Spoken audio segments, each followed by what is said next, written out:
Welcome to the Sports Spectrum Podcast, where faith and sports collide. Here's your host, Jason Romano. This episode of the Sports Spectrum Podcast with three-time Super Bowl champion and Fox Sports analyst Mark Schlereth is brought to you in part by Compassion International. Go to compassion.com/sportspectrum.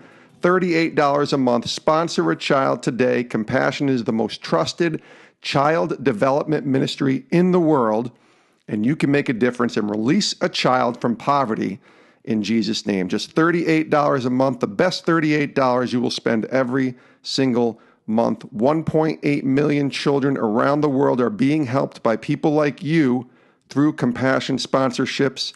150,000 children over the last year alone chose to follow Jesus Christ because of the work with Compassion International. Go to compassion.com/sportspectrum. $38 a month, the best money you'll be spending every single month. Sponsor a child today. Today's guest on the podcast, he is a three-time Super Bowl champion. He's a Fox Sports analyst, longtime ESPN broadcaster. Mark Schlereth joins us here on the podcast. And this is unique in that we have never done this before on the podcast. And it was because Mark and I got to sit down in person at his home outside of Denver, Colorado recently and tape this podcast. And I just hit record and then we went. And the next thing you know, it was an hour and 20 minutes when we were finished. And it was so full of great nuggets. I didn't want to edit any of it. So instead of just giving you an hour and 20-minute interview to try and listen through, we are doing something we've never done on the podcast. We're breaking it up into two parts. So part one, this is part one of Mark Schlereth's interview with us here on the podcast. And in part one, we talked to Mark about making the transition from ESPN to Fox. He went to ESPN and worked there a long time. And then recently, over the past year, about a year ago, left ESPN, came to Fox, and now works for Fox Sports and FS1 as an analyst. He's doing NFL games with Dick Stockton on Sundays and also doing his regular analyst work on FS1 shows. So he's now with Fox. We also talk about his time in college at the University of Idaho and a time during his junior year where he thought football was over. He didn't think he was ever going to be able to play football in college anymore, much less making it to the NFL. Of course, he went to the NFL and had a fabulous 12-year career with both the Redskins and the Broncos, but he almost had to say goodbye. Now, Mark is also known as Stink. That's his nickname. That's what I call him because I've known Mark a long time. And in this part of the podcast, part one, he tells us how he got the nickname Stink. It's a fabulous story, really awesome. And Mark is actually one of the best storytellers you will ever meet. He is chock full of just so many stories over his journey and his career playing in the NFL and broadcasting, so many stories. But his faith is very important to him as well. And Mark's been a believer in Jesus for a long time, and he credits his redevotion to Christ and sort of making his faith his own to his head coach with the Washington Redskins, Joe Gibbs. And also in part one of this podcast, we talked to Mark about that faith, and he shares a fabulous story, a wonderful story about how he came to Christ because of Joe Gibbs. How he got more dedicated in his walk with Christ is probably the better way to say it. Because of his head coach at the time, the legendary Hall of Fame coach, Joe Gibbs. So let's get right to part one of the podcast. We will be releasing part two the following day after part one is released, so you won't have to wait long. This is going to be released on Monday, July 9th, and then we'll be releasing part two on Tuesday, July 10th. So they'll be back-to-back, about 40 minutes each. And I think you guys will love this podcast that we have with Mark Schlereth. Such good stuff here. So without further ado, let's get right to it. Part one of our conversation with Mark Schlereth right here on the Sports Spectrum Podcast. Take a listen.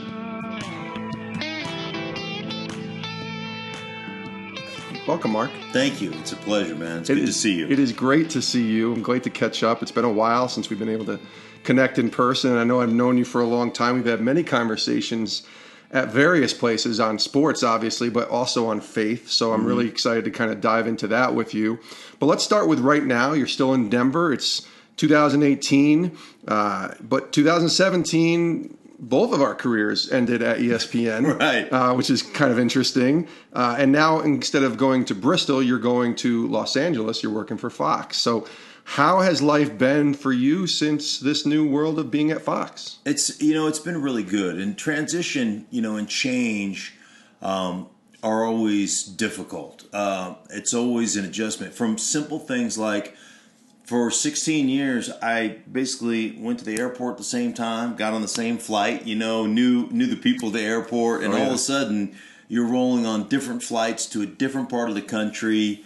And so that part has been different. But just getting to know new people and getting to be around new people and missing some of the colleagues that you worked with, not necessarily. I don't really miss the place because I'm still doing the same stuff that I did at ESPN. But you miss some of the guys and some of the people that you grew really close to over those 16 years. So that part's been tough. But the thing for me is it's always been a journey. And I embrace the journey and I try to embrace the change. And I'm very social, so I like to meet people and I like to be out there. And so it's been great. And Fox has just been tremendous. Just from my first 6 weeks there, I got calls from 6 different executives to let's have dinner or let's have lunch, let's get to know one another, welcome to the family type of thing, and that was a nice welcome. It was a really neat thing because it's not about always money, right, but it's about relationship and it's about connectivity, and that's a lot like playing for me is being connected to the people that you work with, that you work closely with. So that was a really cool part, a really cool aspect of the culture of being at Fox. Change is hard. You just mentioned that. Yeah. What was it for you? I'm sure contracts had to come into play here and all this, but what was it for you that kind of made you say, you know what, I think it's time for a change? We get that sort of still small voice inside of us that say, maybe it's time to kind of pivot a little bit. What was that for you? There was a lot of things. I loved being at ESPN. I loved the guys that I work with on NFL Live. But that was my world, SportsCenter and NFL Live.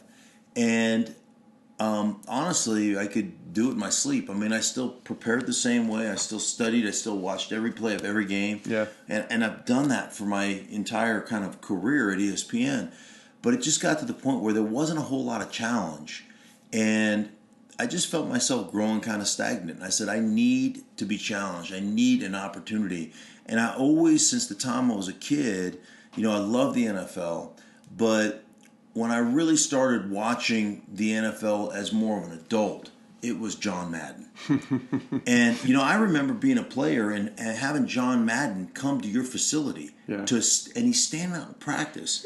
And here we are, a bunch of professional athletes, making really good money and having a certain amount of celebrity that the world just thrusts upon you, Yeah. And we're all like a bunch of little kids going, oh my gosh, John Madden is right over there at our practice, And if John Madden said anything good about you, like I have very little memorabilia.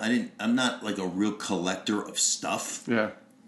I, to this day, down in my basement closet, have my John Madden, my All Madden jacket and my All Madden hat. Like, that's precious to me. Like, I was on the All Madden team. Yeah. So that was a really cool thing. So I always wanted to be, have the opportunity to do broadcast games in the NFL, and I was never going to get that opportunity at ESPN. They just would never, ever give it to me. Yeah. So I was like, I need to go elsewhere just to get my foot in the door. Mm-hmm. And I don't care if I'm on the bottom of the barrel, and I'll work for it, and I'll try to earn it. And I just really wanted to do that, and Fox gave me that opportunity last year. Well, now with this new role and being a game analyst, what's the hardest part about that? It's a different type of preparation. It's a different type of broadcasting than it is when you're doing a studio show. What's the hardest part about that? I think, one, the preparation for a game. I probably spend 50 hours prepping a game between watching all the tape and then trying to put together what I think game plans should be, what the strength of each team is, what the weaknesses of each team are. I'm trying to memorize a roster before I go in. It's a lot of players. Yeah, it's really good. And there's a lot of guys that, only see the field during special teams. Yeah. But honestly, the hardest thing, Jason, is there's so much eye candy. And so when you're an analyst and you played a position, like you played offensive line or you played DB or you played receiver or quarterback, you tend to be very myopic in your focus of how you watch a game. So I always like to say I watch a game through a straw hole. It's just like right there. Look at that offensive line. Look what they're doing. Yep. And now all of a sudden you have to have more of a global expanse of what's going on in the game. And so it's really interesting. The other thing is the rhythm of calling a game. So it's not only the rhythm with the play-by-play, but it's going from global perspective of the game. What should they do? What would you be thinking as a coach? What would you be thinking as a player? To really myopic analytic piece, right back to global expanse. And so you're kind of expanding and contracting, Yeah. And now you're trying to watch the whole game. And sometimes you get lost, like I'll get lost. I'll be like watching the TV monitor in a tight copy and then say, hey, the receiver did, my producer would be like, the receiver did what? And I'm like, I'm back on the talkback like, I didn't see it. Like, they're going, we're playing your replay.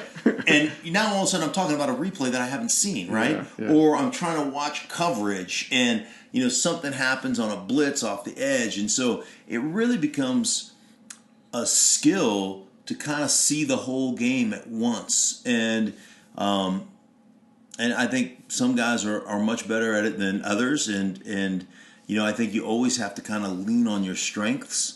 But it's something that, is a real challenge to figure out how am I going to watch this game and try to get as much as I can and give the listening audience kind of as good as of analytic points as I can. And so how long did it take to get comfortable in that? I mean, the first game is probably one that you were like, all right, I haven't done this in a long time. Right. The first game was really easy. Like it just flowed for me. But then as you try to add pieces, and like the first game, because I was just focused on what I was focused on, no, I'm talking about this, And then as we tried to expand a little bit more and think a little bit bigger and think a little bit more globally, then it became a little bit more challenging that way. But I had a blast doing it. And I'll tell you the thing that was interesting. You lose a little bit of connectivity and empathy. Mm-hmm. And I think as a country in general, we lack empathy as a country. I would agree. And it's really easy to sit in studio after 16 years and say, oh, that guy sucks. That guy's great. Oh, he's no good. Oh, how can you be that dumb? Yep. It's really easy. But when you're out there and you're talking to guys and you're on the practice field, I'm still brutally honest and I'll be critical, but it reconnects you to the game and you start to remember, this is really hard. Yeah. And then when you talk to guys who are struggling and you can see how heartbroken they are, like guys who are first rounders that are considered busts or struggling, and you can see how heartbroken they are that they're not playing better. And that they feel like they're not only letting themselves down and their families down, but they're letting the fan base down. Yeah. And it crushes. You can see it crushes guys. Yeah. And it reconnected me with that because for me it was so important for me to play injured, to play well injured, because I didn't want to let my teammates down and I didn't want to let the fan base down. And when you don't play well, it's crushing. Yeah. And it really reconnected me to that, man. I developed a sense of empathy that I haven't had in a long time, since I was a player, which was really good to find that again. We're talking to Mark Schlereth here on the Sports Spectrum podcast. I like to go back on these podcasts and kind of go where the journey started. Mm-hmm. For you, it started way, way far away in Alaska. So tell us about that time growing up in the Schlereth home. What was life like for you as a young boy growing up in Alaska? It was awesome. Growing up in Alaska was so cool. Yeah. And, just from, like, when you grow up there, I always tell people I wouldn't want to move back there, but when you grow up, it's the way the world works. So, right. We would come home on the bus, and you'd have like 15 minutes of daylight, and we'd be sprinting, like snowsuits and everything, sprinting to get like 15 minutes of a football game in before it got dark. Yeah. But we'd still play out in the dark. We used to have a lighted ball, and we'd be playing tackle in my driveway in the snow, and it was awesome. I have great parents. They're still together over 50 years. And, the most important thing I could say, if you take anything away from this podcast, my parents loved each other. Mm-hmm. My parents love each other. Yeah. And do you know how powerful an example that is as a young man? to have parents that love each other. Like, it wasn't always perfect, but I always knew they loved each other. Yeah. And the best thing you can do for your kids is to love your spouse. The best thing. That example, and I had that example. Still to this day, like, my dad's voice resonates me with things like I was trying to get over, and he'd be like, "Hey, Mark, there's no right way to do something wrong." He actually called me brother. He never called me by my name. It was always brother. Brother. So he would always say things, I would be like, "Oh, so-and-so got lucky. Did you see that play?" And my dad would say, "Hey, stop me right there. Go, brother. Luck has a smell of perspiration." Like, there ain't no such thing. Like, and you just like, oh, yeah, at the time. Yeah. But it's the same stuff I carried over to my kids, right? Of course. And then, I have a wonderful mother, just incredibly tender-hearted mother who loves Jesus. And, she woke me up every day, like the same way she would sing me the Good Morning song every morning. So, I mean, I'm 18 years old, and I'd have a little rap on the door, like, knock, knock, knock, knock, knock. And she'd be like, "Good morning to you. Good morning to you. Yeah.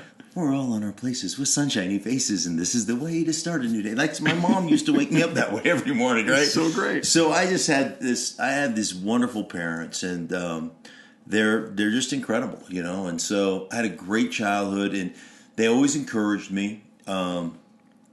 Like, from the time I was 12, I wanted to play professional football. Mm. And one of the valuable lessons is what do you do when you're 12 years old? Because my dad was. My dad is a hard worker, and he was kind of a hard guy sometimes. He's not the most emotional guy, and so of course, when you say you want to play and you're going to become a professional athlete, and you say, "Mom," you go to your mom and you say, "Can I play, boys club football?" And what does your mom say? She goes, "Well, go ask your dad." And I remember it was yesterday because we had horses and he was out in the barn, so now I've got to go ask my father to play football. And I always worked with my dad. Like, weekends, we like 15, 16 hours. I mean, I'd be 9 years old. We'd be sawing down trees, and I'd be moving logs. This is just the way. I always credit my strength to working with my dad as a kid. Mm. So part of it was going to be the weekends, and I knew that was kind of a touchy subject. So I went out and kind of asked my dad, "Can I play football, Pop Warner football?" I was 12 years old. And he gives me this fatherly pregnant pause, that we all use on our kids, like we're really pensive in our thoughts, right? And then he says to me, 2 conditions. He goes, "Once you've started, you can't quit." I'm 12. I'm like, yeah, of course. They're easy, right? That's and he goes, "And whatever the coach asks you to do it to the best of your ability." Done, right? It's easy. So the first couple of days of Pop Warner football, we're not in pads. And I was one of the biggest kids, but I was also the fastest kid on the team. Threw the ball better than anybody else. I mean, I was a gifted athlete. And so I become the starting quarterback. And so I have these kind of illusions of grandeur. I love the Steelers. I was going to be Terry Bradshaw. This is going to be great, Yeah. And we get pads on.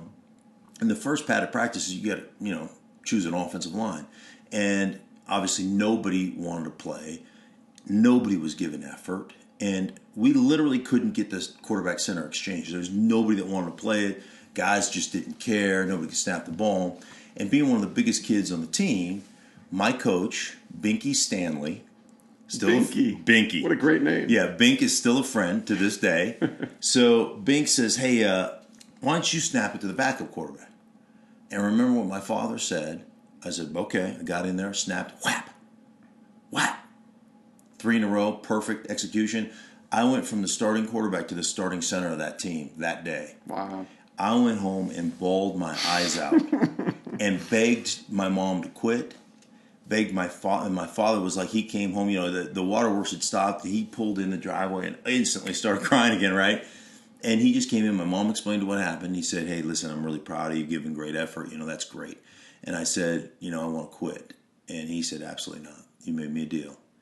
And so I stuck it out. I played center, and then I went to high school and I was an all-state center, and I got a scholarship to play at Idaho as a center, and then I got drafted by the Skins as a center, and went on to play 12 years of guard. But, it was a pretty good life lesson, and that's how football started for me. You could have been a quarterback. Yeah, exactly. Terry Bradshaw. Well, had it not been for those other kids, it wouldn't do the work. Unbelievable. Yeah. You mentioned you got the scholarship to Idaho. Is it Moscow, Idaho? Yeah.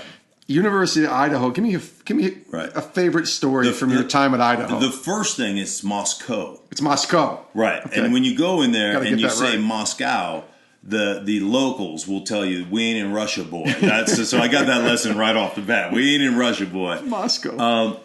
I was hurt the entirety of my college career, pretty much. I came in as a center. I was just too fast, and they moved me to defense, and I played there for 3 years, but I was hurt all the time. Tore an ACL, tore cartilage in my knee a bunch of times, dislocated my elbow and tore ligaments in my elbow, and so I just could never stay on the field.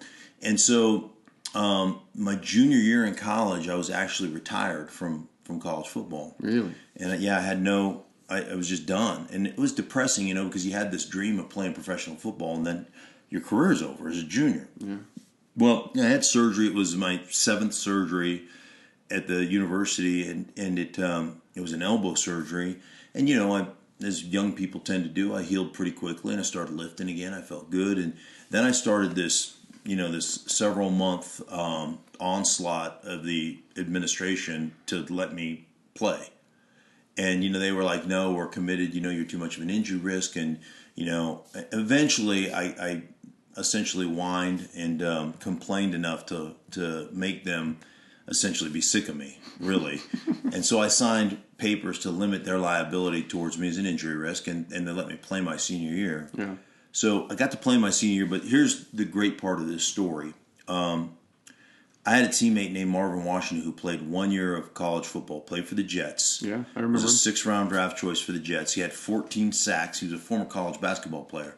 Holds the record. He's the only Division I college basketball player never to make a free throw. Really? Yeah, he was 0 for whatever. It's not good. No, it's still a record. We used to go to his games just to heckle him when he was.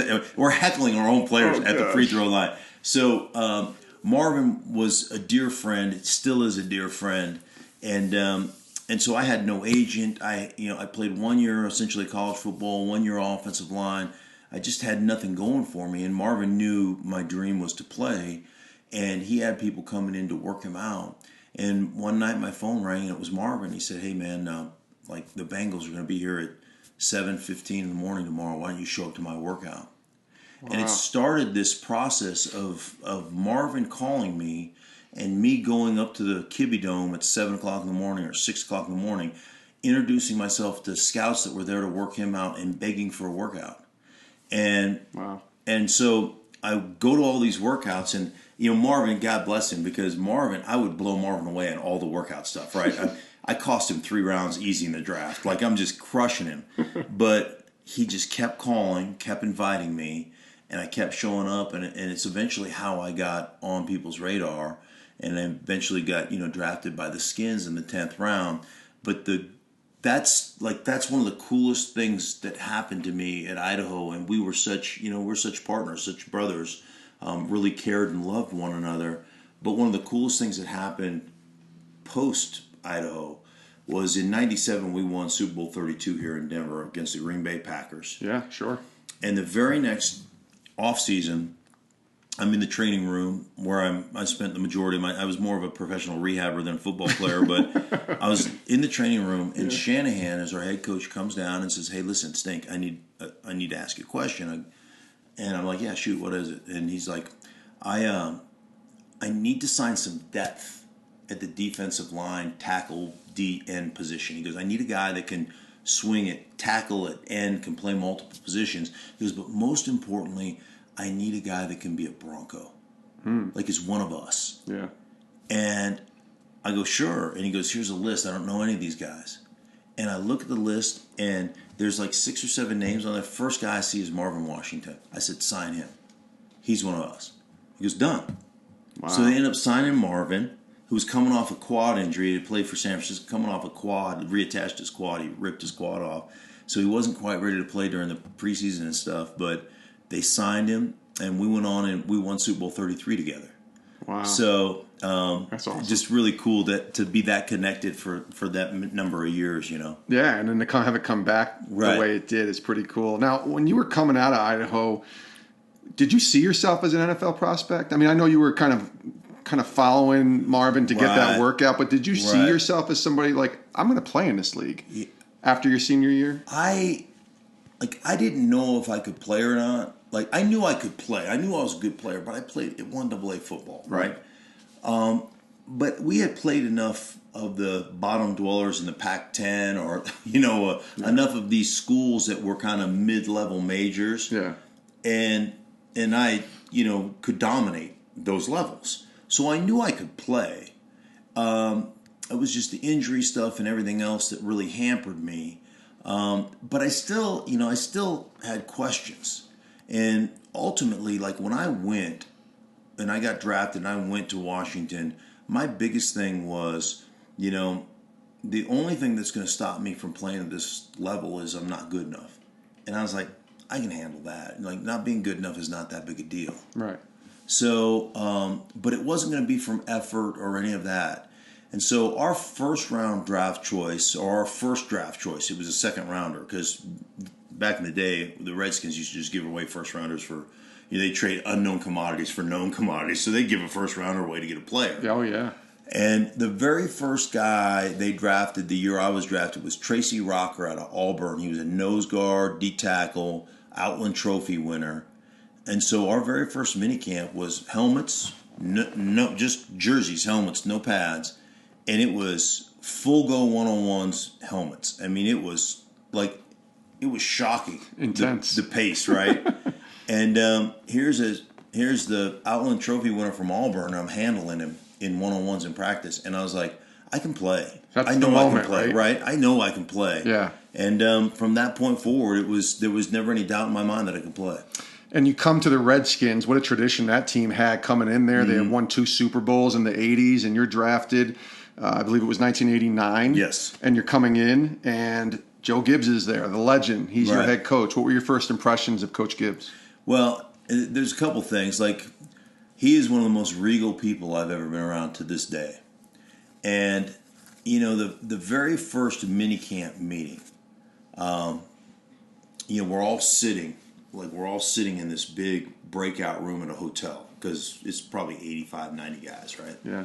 And so I weasel my way up right to the front row. I'm there before anybody else, of course, and I've got my pens out, my paper, and I'm just going to take copious notes, and nobody's going to be a better student of the game than me, right? And I'll never forget Joe Gibbs. A hush comes over the room as Joe Gibbs comes down the aisleway.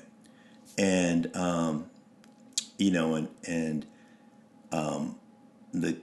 the whole team just kind of becomes silent. And he stands in front of the podium.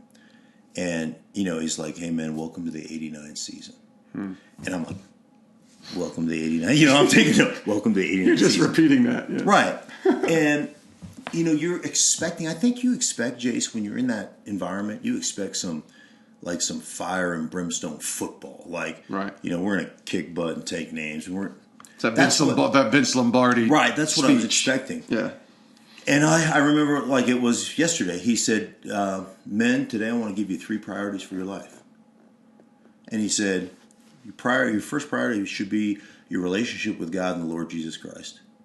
He goes, your second priority in your life should be your family and your friends. And the third priority of your life should be the best football player you can be. And he goes, and I promise you, you can't be the best football player you can be unless priority 1 and priority 2 are in order. Wow. And then he said, welcome to the 89 season, man. Break up with your individual coaches. That was it. That was the whole welcome to the 1989 season. Priorities for your life, 3 of them. Wow. Relationship with Jesus, relationship with your family and friends, and being a great football player. Wow. And you want to boil it down to a nutshell. And, I had grown up in a Christian home. And, I went to college and I ran hard for a while. But it was like, wow, like this is impressive, So what did that do to your faith? Did that challenge you a little bit to kind of grow deeper? Yeah. And then, honestly, we went to training camp. This is funny. We went to training camp, and the first night of training camp, Lee Corder was our team pastor. And Lee was involved in Young Life forever and ever and ever. Lee's a wonderful man, wonderful pastor.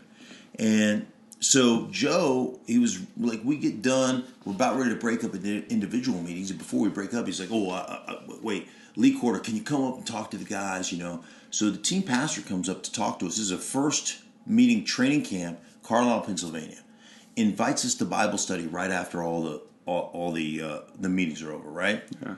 And so, honestly, I honestly went to Bible study because I thought if it comes down between me and another guy, if Joe Gibbs sees me here, he'll take the guy who went to Bible. That was my motivating factor. I was like, all right, that's going to get me in. I'm going to be in good with the coach. Right. And I think it's, is it Matthew 13:35 that says, they will know you're my disciples by your love for one another. Yes.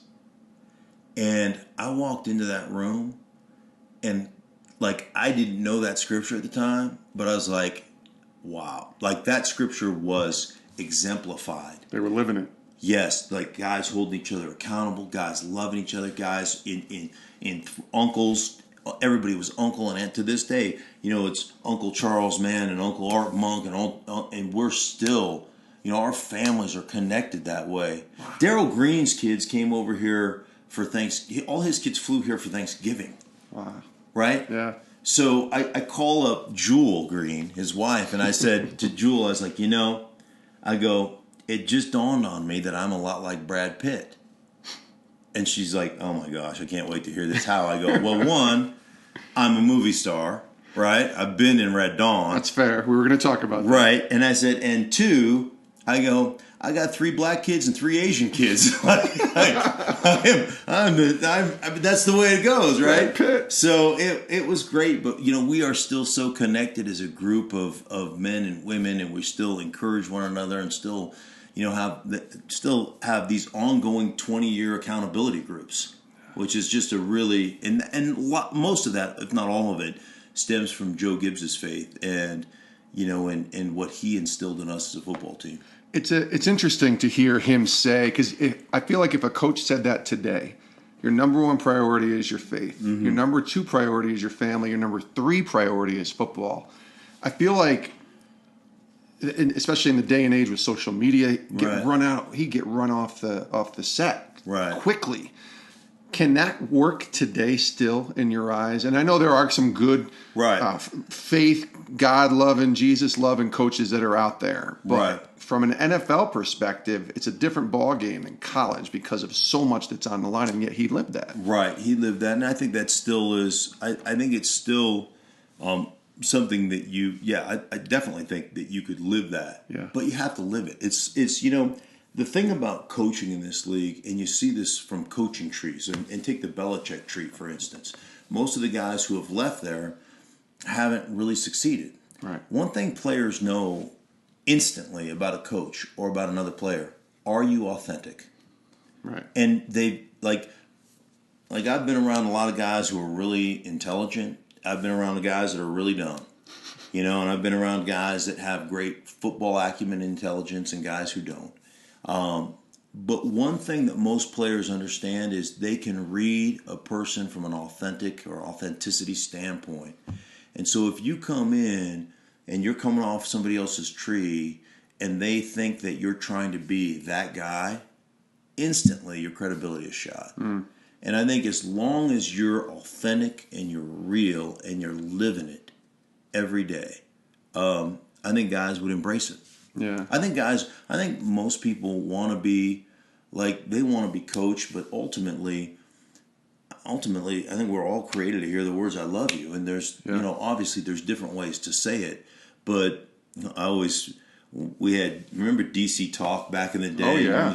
So DC Talk, one of the main characters, one of Joe's biggest friends was one of the fathers of DC Talk, and he was like a big real estate agent that helped guys get houses, and he was just a great man.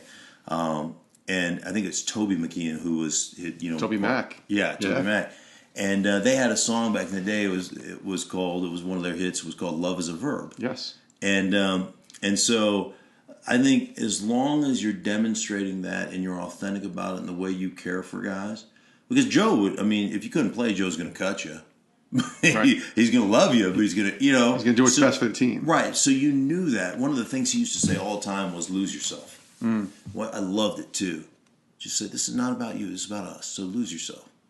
I may ask you to do some things that aren't going to get you to the Pro Bowl, but it'll help us win a championship. So lose yourself, And there's just so many lessons I learned from him as a man. Well, and listen, winning is the cure for everything, as they say. And Right. you can have any philosophy. If you win, it works. Right. And for Coach Gibbs, it worked. 3 seasons into your career, Right. you're winning your first Super Bowl. It was in Minneapolis, Minnesota. They Right. just celebrated the 25th anniversary. We were back in Minneapolis for this year's Super Bowl. What was it like? Do you remember walking into? It was the old Metrodome, I believe, Right. and you were facing the Buffalo Bills in your third season, and it's the Right. Super Bowl. Yeah. What was that like? Yeah, it was amazing. First off, you're in Minnesota. You're like, really? Right. Couldn't have been in Florida or San Diego. So this is where we get to go play. But it was so cool to be connected and be sequestered as a team. I love that aspect. I loved going on the road and it's just kind of us against the world, and our families were there and stuff, but you're still, a lot of your time is just spent with each other. And I just love that kind of connectivity that you had with one another and that bond that you developed. And it was, it was just such a magical season, and we were such a good football team, both offensively and defensively, and we're, physical. And, it's really funny because Joe was one of those coaches where we practiced hard, like we hit each other. And it was just like his practices would be short, but it was always full pads, and we were like snot bubbling one another, It was Yeah. And I'll never forget it, the first time, Fridays, usually guys are running around without shoulder pads on. And a lot of time here in Denver, we never even wore helmets. If we won, we didn't have to wear helmets. It was great. We practiced in full pads on Fridays, and we hit each other. And they were short, but we hit each other. And the very first time in the whole season we took off our pads on Friday was the Friday before the Super Bowl on Sunday.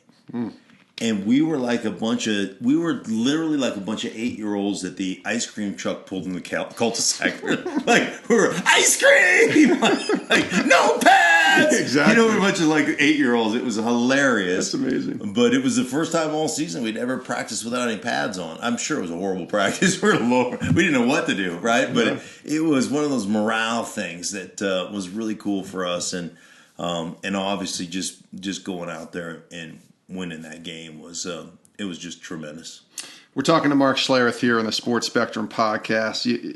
You have 6 seasons in Washington. People forget 6 seasons in Washington, 6 seasons in Denver. Right. And most people, I think, identify you in Denver because of where you live now and because you played your end of your career with the Broncos. But how did you end up going to Denver? What's the story behind that? Your last year in Washington was 94, and then you end up going to Denver. Tell us about that. So in 1993, so as a Pro Bowler in 91, we won the Super Bowl. In 92, was an alternate on the Pro Bowl, but I had an elbow injury and a knee injury. Like I literally couldn't walk. I mean, I didn't ever practice.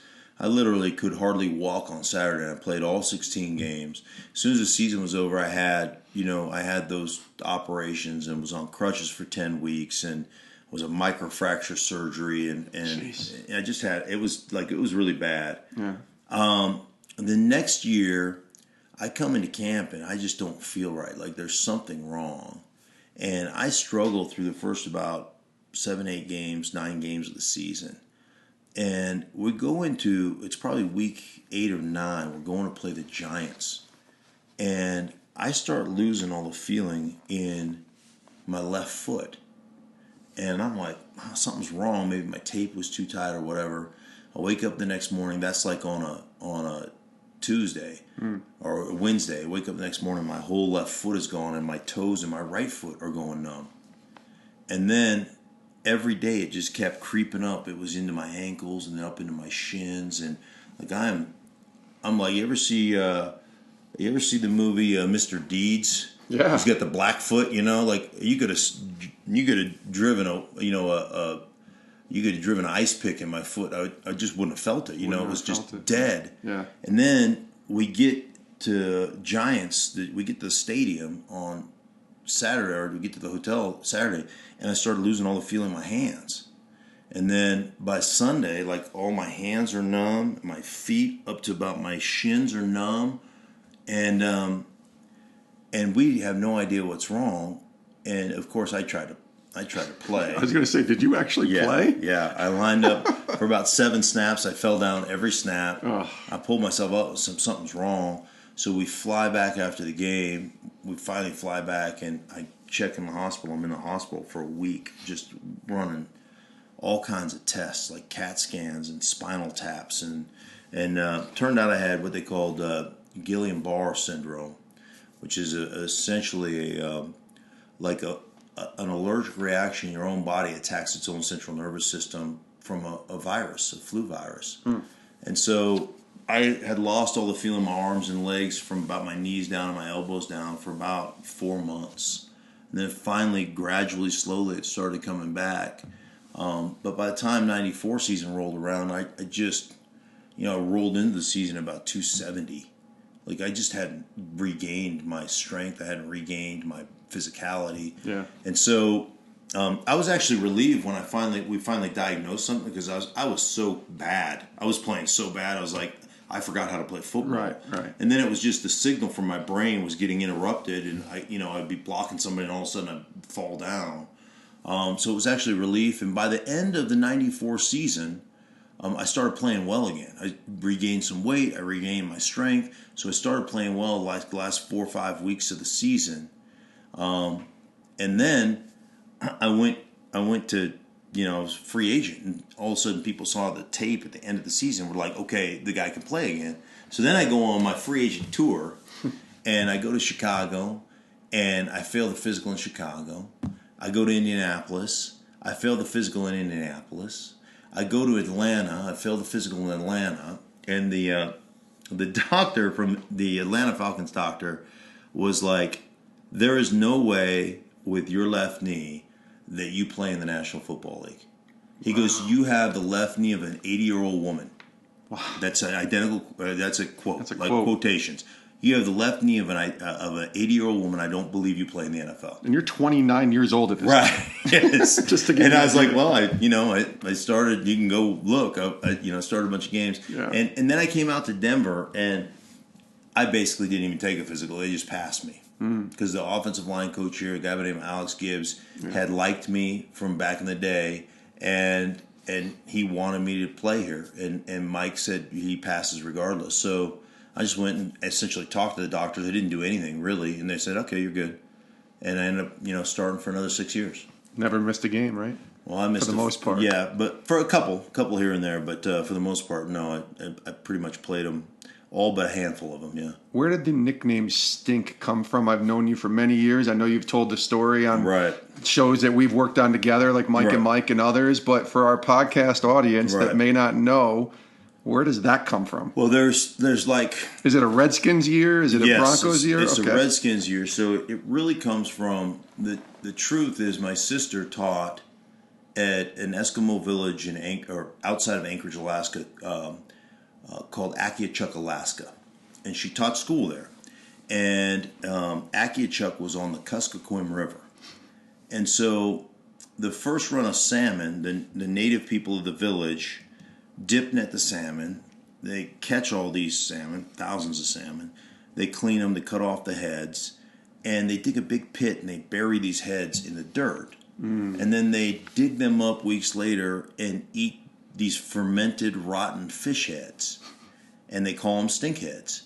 And my sister was telling me this, and she's like, oh my gosh, the whole village just reeks of rotten fish, And so some of the guys, I was telling some of the guys this story that my sister relayed to me, and then it became from that point forward, I was stinkhead. Now, the whole stink thing was perpetuated because one night in the nation's capital, it's a third preseason game. We're playing the Cleveland Browns, and it's DC. It's 95 with 90% humidity, and it's just nasty. And I'm a starter. It's year 2 but I'm the youngest starter. So I'm not only starting, but I'm also backing up all three guard, center, guard positions in case somebody gets hurt. So I'm sitting on the sideline. I get out, and back then you played, the majority of three quarters. So it was probably 4 minutes left in the third quarter, and we're out. Yeah. And so it's, you're just drenched in sweat, and I'm sitting on the bench, and I got to go, and I'm sitting beside like Riley McKenzie and Eddie Simmons and Jimmy Lachey, and I'm like, I gotta pee, man.